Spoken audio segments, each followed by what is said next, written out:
നാമത്തെ കീർത്തിച്ചിടാം, യഹോവയ്ക്ക് പുതിയൊരു പാട്ടു പാടാം. അത്യുന്നത നാമത്തെ കീർത്തിച്ചിടാം, ഗംഭീര സ്വരമുള്ള കിന്നരങ്ങൾ കൊണ്ടും വിനയനാദം കൊണ്ടും അത്യുന്നതനെ സ്തുതിക്കാം. അവൻ നല്ലവനല്ലോ, സ്തുതിയെന്നും ഉള്ളത്. അവൻ നല്ലവനല്ലോ, ദയയെന്നും ഉള്ളത്. അവൻ നല്ലവനല്ലോ, സ്തുതിയെന്നും ഉള്ളത്. അവൻ നല്ലവനല്ലോ, ദയയെന്നും ഉള്ളത്.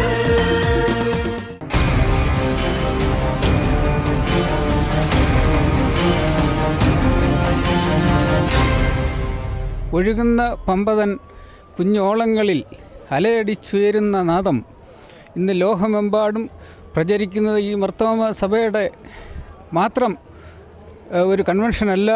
സാമൂഹ്യപരമായിട്ടും എല്ലാവിധ ജനങ്ങൾക്ക് വേണ്ടി ഹൈന്ദവ, മുസ്ലിം എല്ലാ സമുദായത്തിൻ്റെയും ഒരു ഐക്യത്തിൻ്റെ ഒരു പ്രതീകമായി ഈ മാരാമൺ കൺവെൻഷൻ ഉയരട്ടെ എന്ന് ആശംസിച്ചുകൊള്ളും.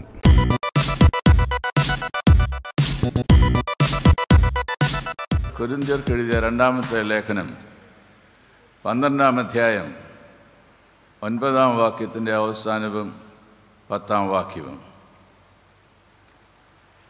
ആകയാൽ ക്രിസ്തുവിൻ്റെ ശക്തി എൻ്റെ മേൽ ആവശ്യിക്കേണ്ടതിന് ഞാൻ അതിസന്തോഷത്തോടെ എൻ്റെ ബലഹീനതകളിൽ പ്രശംസിക്കും.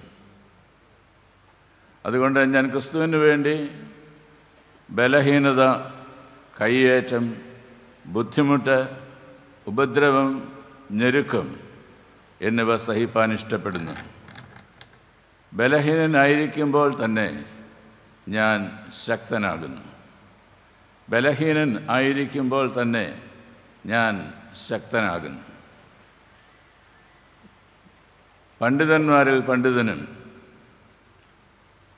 ആദിമസഭയെ വളർത്തുവാൻ തക്കവണ്ണം ബലവാനുമായ അപ്പോസ്തലനായ പൗലോസ് പറയുന്ന വാക്കുകളാണ് കൊരിന്ത്യർക്ക് എഴുതിയ ഈ 2-ാം ലേഖനത്തിലൂടെ നമുക്ക് ശ്രവിപ്പാനായിട്ടിടയാവുന്നത്. ബലഹീനനായിരിക്കുമ്പോൾ തന്നെ ഞാൻ ശക്തനാകുന്നു എന്ന് സൂചിപ്പിക്കുന്നു. ദൈവത്തിൻ്റെ സ്നേഹത്തെ തിരിച്ചറിഞ്ഞതായിട്ടുള്ള താൻ ആ സ്നേഹം തന്നെ നിർബന്ധിക്കുന്നു എന്ന് പറയുന്ന ലേഖനമാകുന്നുവല്ലോ 2-ാമത്തെ ലേഖനം. അവിടെ തൻ്റെ ജീവിതത്തെക്കുറിച്ച് സൂചിപ്പിക്കുകയാണ്. ബലവാനായിരിക്കുമ്പോൾ അതിനായി താൻ ആഗ്രഹിക്കുമ്പോൾ ബലഹീനനാകുന്നതാണ് ദൈവികമായിട്ടുള്ള ഇഷ്ടം എന്നത്. എന്തുകൊണ്ടാണ്? പൗലോസ് അപ്പോസ്തലൻ പറയുന്നു, അവിടെയാണ് ക്രിസ്തുവിൻ്റെ ശക്തി എൻ്റെ മേൽ ആവസിക്കുന്നത്. അവിടെയാണ് ദൈവകൃപ മതിയായതായി അനുഭവിപ്പാൻ തക്കവണ്ണം ഇടയാകുന്നത്. അതുകൊണ്ട് ഞാൻ ക്രിസ്തുവിന് വേണ്ടി ബലഹീനത സഹിക്കാൻ ഇഷ്ടപ്പെടുന്നു. ഇന്ന് നാം ഒരുമിച്ച് ധ്യാനിക്കണം എന്ന് ഞാൻ ആഗ്രഹിക്കുന്ന വിഷയം ദി വൾനറബിലിറ്റി ഓഫ് ഗാഡ് എന്നുള്ളതാണ്. ദൈവത്തിൻ്റെ വ്രണിത ഭാവം. നമുക്കേവർക്കും പരിചയമുള്ളൊരു കാഴ്ചയാണ് ഒരു തള്ളക്കോഴി തൻ്റെ കുഞ്ഞുങ്ങളുമായി അതിനെ തീറ്റ നൽകി നടക്കുന്നതായിട്ടുള്ള യാത്ര. കോഴിക്കുഞ്ഞുങ്ങൾക്ക് തീറ്റ ലഭ്യമാകുവാൻ തക്കവണ്ണം കാലുകൾ കൊണ്ട് മണ്ണും കരിയിലയുമൊക്കെ അനക്കി അവിടെയുള്ള ചിതൽ, വിര ആദിയായിട്ടുള്ളവയെ കണ്ടെത്തി കോഴിക്കുഞ്ഞുങ്ങൾക്ക് അത് ആഹാരമാകുവാൻ തക്കവണ്ണം അതിനെ പരിശീലിപ്പിക്കുന്നതായിട്ടുള്ള കാഴ്ച. തീറ്റ കണ്ടെത്തുവാനും ആഹരിക്കുവാനും കോഴിക്കുഞ്ഞുങ്ങൾ പഠിച്ചുകൊണ്ടിരിക്കുന്ന അവസരത്തിൽ തന്നെ തള്ളക്കോഴിയുടെ ശ്രദ്ധ ആ കുഞ്ഞുങ്ങളെ ആക്രമിക്കുവാൻ എന്തെങ്കിലും വരുന്നുണ്ടോ എന്നതാണ്. ഇര അന്വേഷിച്ച് ആകാശത്തിൽ വട്ടം കറങ്ങുന്നതായുള്ള പരുന്ത് താണെ പറക്കുമ്പോൾ ആദ്യം ശ്രദ്ധിക്കപ്പെടുന്നത് ഈ തള്ളക്കോഴിയാണ്. താൻ ഉടനെ പുറപ്പെടുവിക്കുന്ന ഒരു ശബ്ദം കേട്ട് കോഴിക്കുഞ്ഞുങ്ങൾ ഓടി തൻ്റെ ചിറകിൻ കീഴിൽ വന്നു ചേരും. അതിനെ ചിറകിൻ കീഴിൽ വഹിച്ചുകൊണ്ട് തല ഉയർത്തി കറങ്ങി പറക്കുന്നതായിട്ടുള്ള പരുന്തിനെ നോക്കുന്ന കാഴ്ച കണ്ടാൽ ഒരു യുദ്ധത്തിനുള്ള സന്നാഹത്തോടുകൂടി വീറോടുകൂടി നിലനിൽക്കുന്ന ഒരു പോരാളിയാണ് ദർശിപ്പാനായിട്ട് സാധിക്കുന്നത്. തള്ളക്കോഴിയെ തന്നെ റാഞ്ചി കൊണ്ടുപോകുവാൻ സാധ്യമാകുന്ന പരുന്ത് ഈ കാഴ്ച കാണുമ്പോൾ മാറിപ്പോകുന്നുണ്ട്. തൻ്റെ കുഞ്ഞുങ്ങളെ രക്ഷിക്കുവാൻ തക്കോണം തള്ളക്കോഴിക്ക് സഹായമായിട്ട് തീരുകയും ചെയ്യുന്നുണ്ട്. ഈ തള്ളക്കോഴിയെ സംബന്ധിച്ചിടത്തോളം തനിക്ക് വേദന ഉളവാക്കിയ, പരിക്കേൽക്കുവാൻ സാഹചര്യമൊരുക്കിയ ഒരു ജീവിത സാഹചര്യത്തിലാണ് അത് നിൽക്കുന്നത്. കർത്താവായ യേശുക്രിസ്തു യെരുശലേമിനെ നോക്കി ഇപ്രകാരം പറയുകയുണ്ടായി: യെരുശലേമേ, യെരുശലേമേ, കോഴി തൻ്റെ കുഞ്ഞുങ്ങളെ ചിറകിൻ കീഴിൽ ചേർക്കും പോലെ നിൻ്റെ മക്കളെ ചേർത്തുകൊള്ളുവാൻ എനിക്ക് എത്ര വട്ടം മനസ്സായിരുന്നു. ഒരു മാതാവിൻ്റെ ഹൃദയത്തെ ദർശിക്കുന്ന, അതിനെ ലോകത്തിന് കാണിച്ചു കൊടുക്കുന്നതായ യേശുവിൻ്റെ വാക്കുകളാണിത്. ഒരു പൈതൽ ഈ ലോകത്തിൽ ജനിക്കുകയും വളരുകയും ചെയ്യുമ്പോൾ ആ പൈതൽ തൻ്റെ അമ്മയെ തിന്നുകൊണ്ടാണ് ജീവിക്കുന്നത് എന്നത് പറഞ്ഞാൽ എൻ്റെ വാക്കുകൾ പരുഷമാണ് എന്ന് നിങ്ങൾ പറയരുത്. അതൊരു യാഥാർത്ഥ്യമാണ്. അമ്മയെ തിന്നുകൊണ്ടാണ് ഒരു കുഞ്ഞിനെ വളർന്നു വരുവാൻ തക്കവണ്ണം സാധ്യമാകുന്നത്. ഗർഭസ്ഥ ശിശുവായിരിക്കുമ്പോഴും ഒരു ശിശുവായി ജനിച്ച മുലപ്പാൽ കുടിക്കുന്നതായുള്ള സാഹചര്യത്തിൽ അമ്മയാണ് ഈ കുഞ്ഞിൻ്റെ ആഹാരമായിട്ട് മാറുന്നത്. ഒരു തെറ്റ് ചെയ്യുന്നതായിട്ടുള്ള മകൻ, ആ തെറ്റ് എത്ര കാഠിന്യമേറിയതാണെങ്കിലും ക്ഷമിക്കാൻ പാടില്ലാത്തതാണ് എന്നത് സമൂഹം നിർണയിച്ചാലും അമ്മയ്ക്ക് മകൻ തന്നെയാണ്. അമ്മയുടെ വൾനറബിലിറ്റിയാണ് നാം ഇവിടെ കാണുന്നത്. വ്രണീതമായിട്ടുള്ള ഒരു ഹൃദയമാണ് നമുക്ക് കാണുവാനായിട്ടിടയാവുന്നത്. പോട്ടെ, സാരമില്ല എന്ന് പറയുമ്പോൾ ഉള്ളിൽ നീറുകയാണ്, നെഞ്ചിൽ മുറിവേൽക്കുന്നുണ്ട്. അതിനെ അതിജീവിക്കുവാൻ തക്കോണമുള്ള സ്നേഹം തൻ്റെ വാക്കുകൾ മകനോട് പറയുവാൻ തക്കോണം തന്നെ ശക്തീകരിക്കുന്നു. യേശു പറഞ്ഞതായിട്ടുള്ള ഉപമയിൽ ഒരു പിതാവ് മുടിയനായ പുത്രനെ കാത്തിരുന്നില്ലേ? എത്രയോ നാൾ. അവൻ ദൂരത്തുനിന്ന് വരുന്നത് കണ്ട അവസരത്തിൽ തന്നെ തൻ്റെ മകനെ തിരിച്ചറിയുന്നതിന് കഴിയുന്നതായുള്ള പിതാവ് മകൻ ദൂരത്തുനിന്ന് വരുന്നത് കാണുന്ന ആ അവസരത്തിൽ തന്നെ ഓടിച്ചെന്ന് അവനെ ആശ്ലേഷിക്കുവാൻ തക്കവണ്ണം ആ പിതാവിൻ്റെ ഹൃദയം വെമ്പൽ കൊള്ളുന്നു. കണക്കുകൂട്ടലുകളെല്ലാം മകനാണ്. ഞാൻ അപ്പൻ്റെ അടുത്ത് ചെല്ലുമ്പോൾ എന്ത് പറയണം, എങ്ങനെ ചെല്ലണം, ഇതെല്ലാം മകൻ്റെ കണക്കുകൂട്ടലുകളാണ്. എന്നാൽ പിതാവിന് ഇതൊന്നും തന്നെ ആവശ്യമില്ല. അവനെ ആശ്ലേഷിക്കുവാൻ തക്കവണ്ണം സ്നേഹം തൻ്റെ ഹൃദയത്തിൽ നിന്ന് പുറപ്പെടുകയാണ്. The vulnerability of a parent and the chemistry of divine love. ദൈവത്തിൻ്റെ ഹൃദയം വ്രണീതമാകുന്നുണ്ട് എന്നത് ജീവിതത്തിൽ നാം പഠിക്കേണ്ടതായിട്ടുള്ളൊരു പാഠമാണ്. മുറിവേൽക്കുവാനും പരിക്കേറ്റ് ആ മുറിവ് പഴുത്താൽ തന്നെ അത് സഹിക്കുവാനും താല്പര്യമുള്ള ഒരു പിതാവിൻ്റെ ഹൃദയത്തെയാണ് വ്രണീത ഹൃദയം എന്ന് പറയാനായിട്ട് സാധിക്കുന്നത്.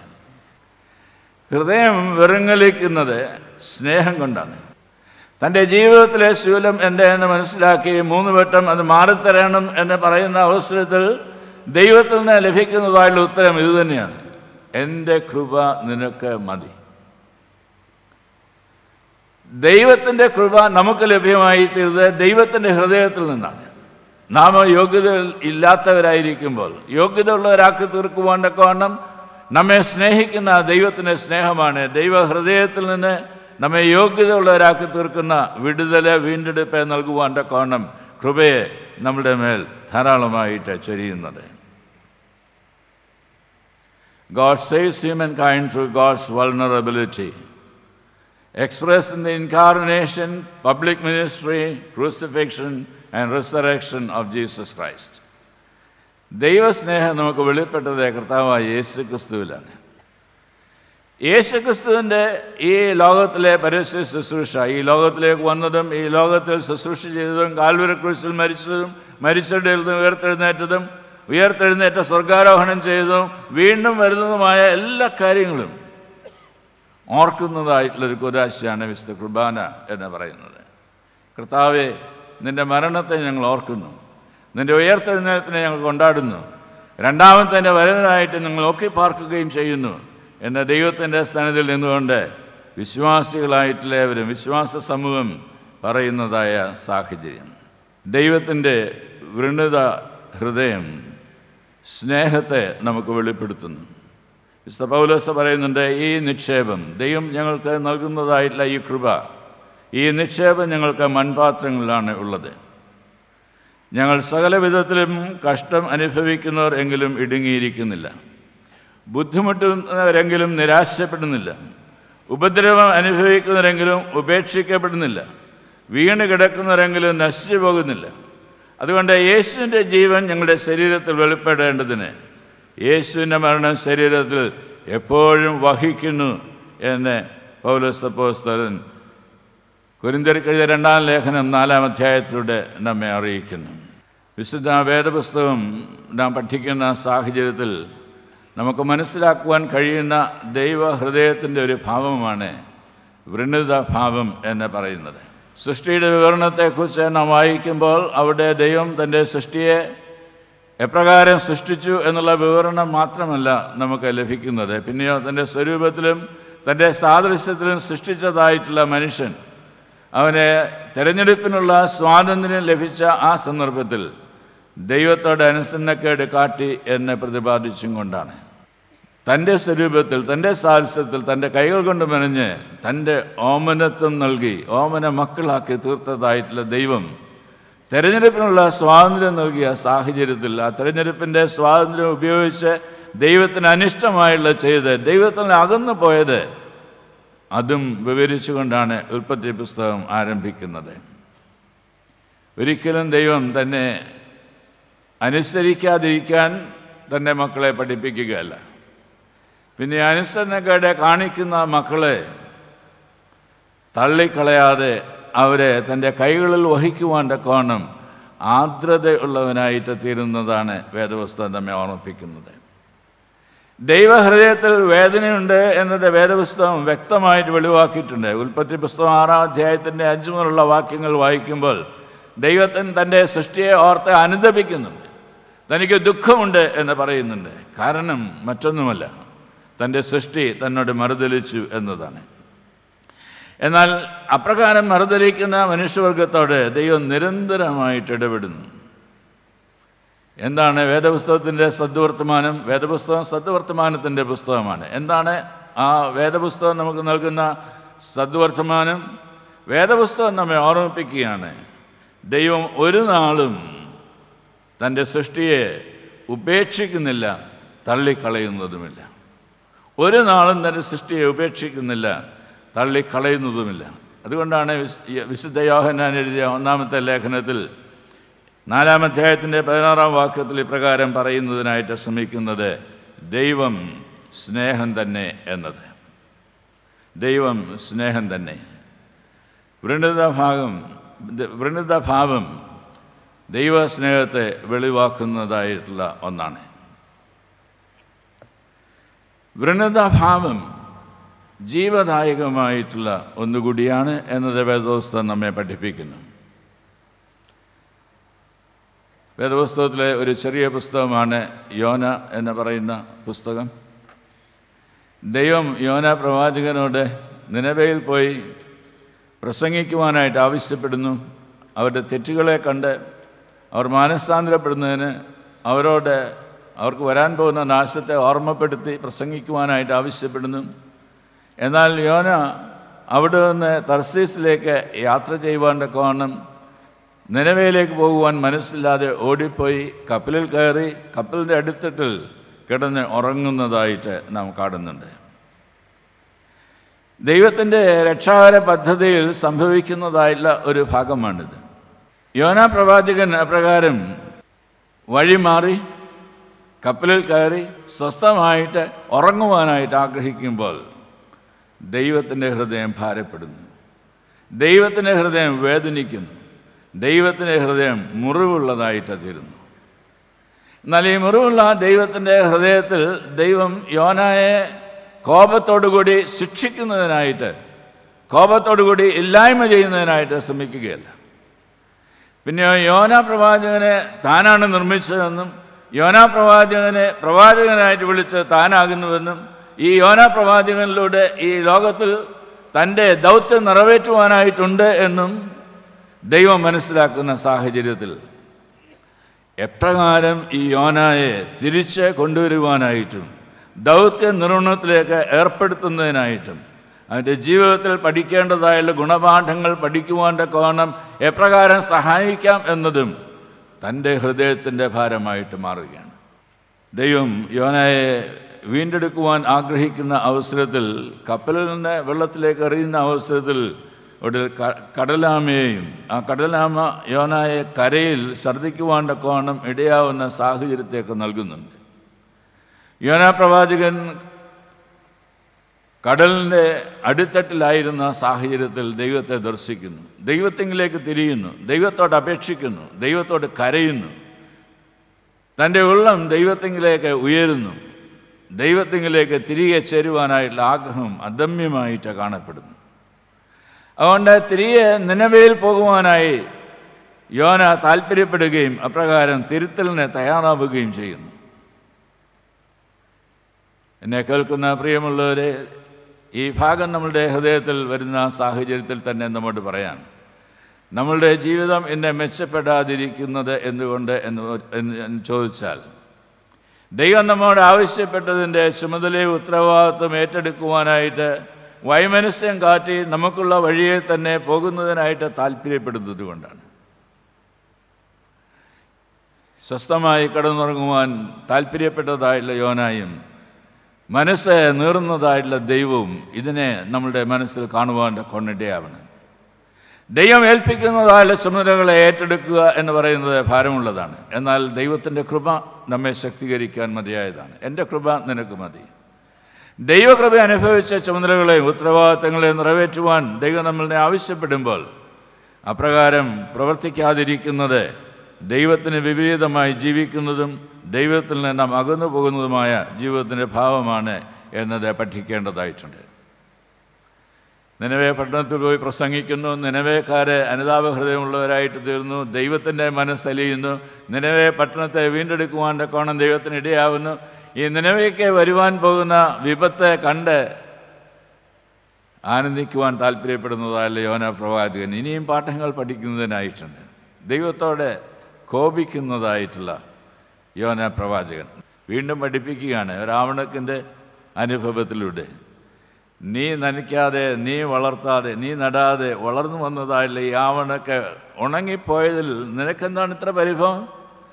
വലം കൈയും ഇടം കൈയും എൻ്റെ തന്നെ അറിയാൻ പാടില്ലാതെ നഷ്ടപ്പെടുന്നതായിട്ടുള്ള 1,00,000-ലധികം ആൾക്കാർ, 1,20,000 ആൾക്കാരുടെ നാശത്തെക്കുറിച്ച് ഞാൻ അനുഭവിക്കേണ്ടത് ആവശ്യമല്ലേ എന്ന് തൻ്റെ ഹൃദയത്തെ വെളിവാക്കിക്കൊണ്ട് ദൈവം തമ്പുരാൻ യോനായോട് സംസാരിക്കുകയാണ്. എൻ്റെ ഹൃദയത്തെ നീ അറിയണം, എൻ്റെ ഹൃദയത്തിൻ്റെ ഭാവം നിനക്ക് ലഭ്യമായി തീരുവാൻ ഇടയാകണം, എൻ്റെ ചിന്തകൾ നിൻ്റെ ചിന്തയായിട്ട് മാറണം, എൻ്റെ കാഴ്ച നിൻ്റെ കാഴ്ചയായിട്ട് മാറണം, ഞാൻ കേൾക്കുന്നത് നീ കേൾക്കുന്നതിനായിട്ട് ഇടയാവണം. ഒരു ദൈവ പൈതലിനെ കുറിച്ച് ദൈവം തമ്പുരാൻ ആഗ്രഹിക്കുന്നത് അപ്രകാരമാണ്.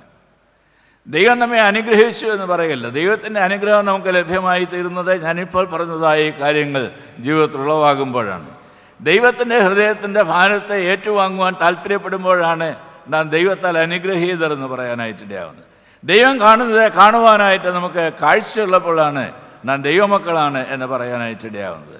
ദൈവം കേൾക്കുന്നതായുള്ള കരച്ചിലിനെ കേൾക്കുവാൻ, ദൈവം അറിയുന്നതായുള്ള ജീവിതത്തിൻ്റെ വൃണിത ഭാവങ്ങളെയൊക്കെ സമൂഹത്തിൽ മനസ്സിലാക്കുവാൻ ദൈവഹൃദയമുള്ളവരായിട്ട് തീരുമ്പോഴാണ് നാം ദൈവത്തിൻ്റെ മക്കളാണ് എന്ന് പറയുവാനായിട്ട് ഇടയാവുന്നത്.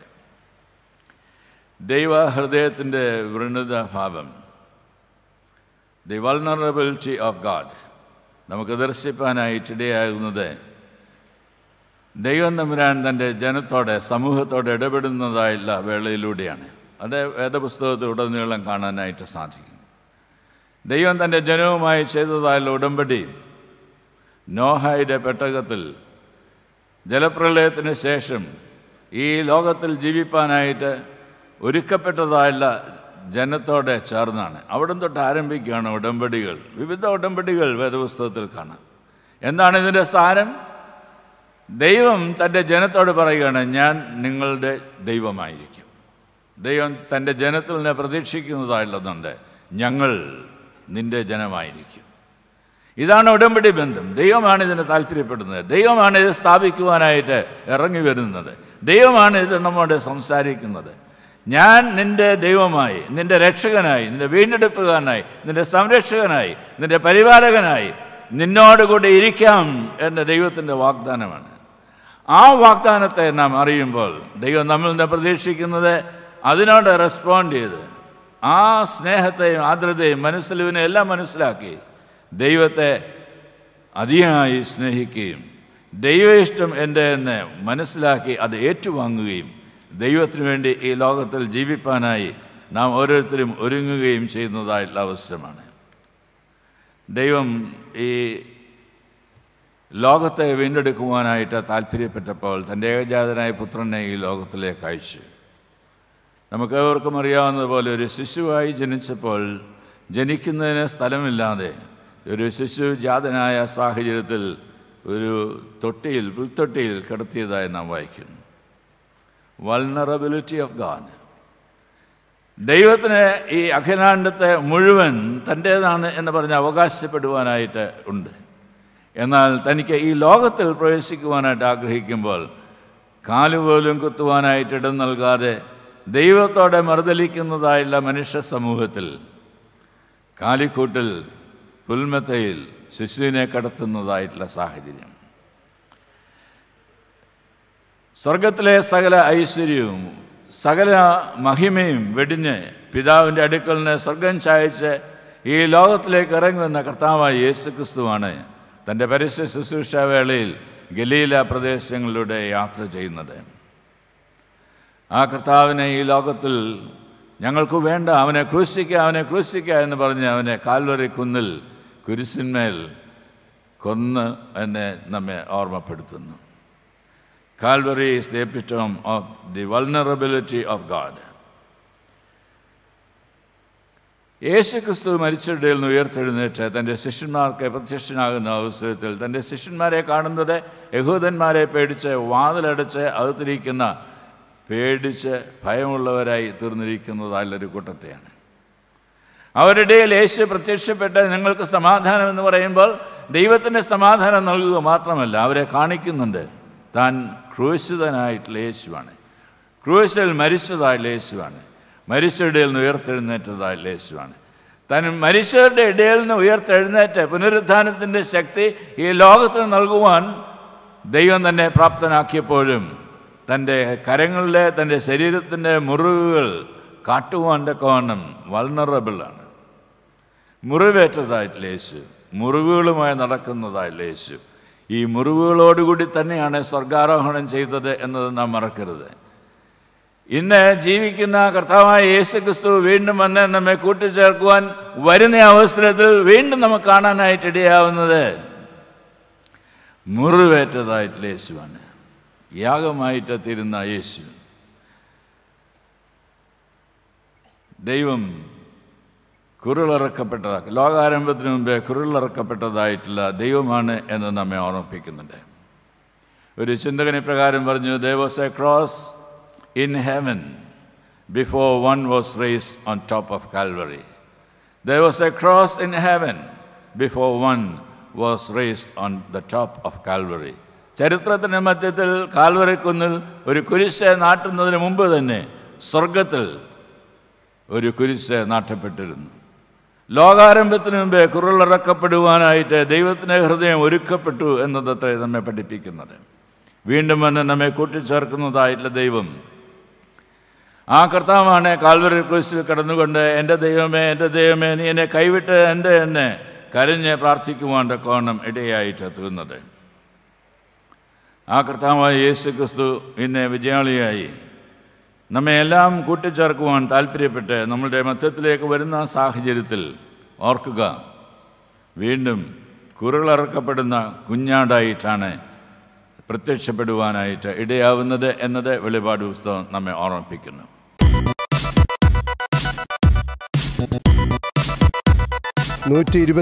ാമത് മാരാമൺ കൺവെൻഷൻ ഈ മണപ്പുറത്ത് നടക്കുമ്പോൾ വളരെ ചാരിതാർത്ഥ്യത്തോടു കൂടിയാണ് എല്ലാ സഭാ വിശ്വാസികളും പങ്കെടുക്കുന്നത്.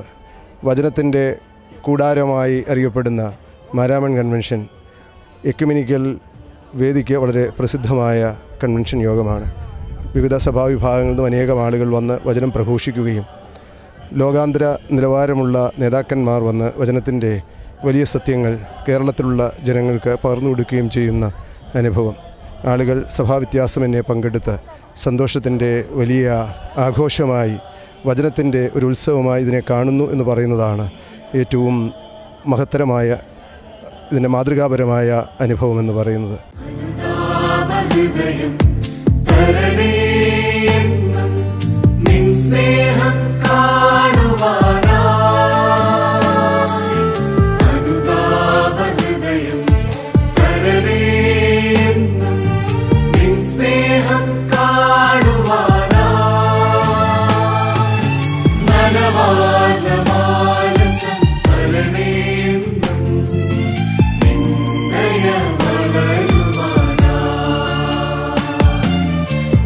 Bye.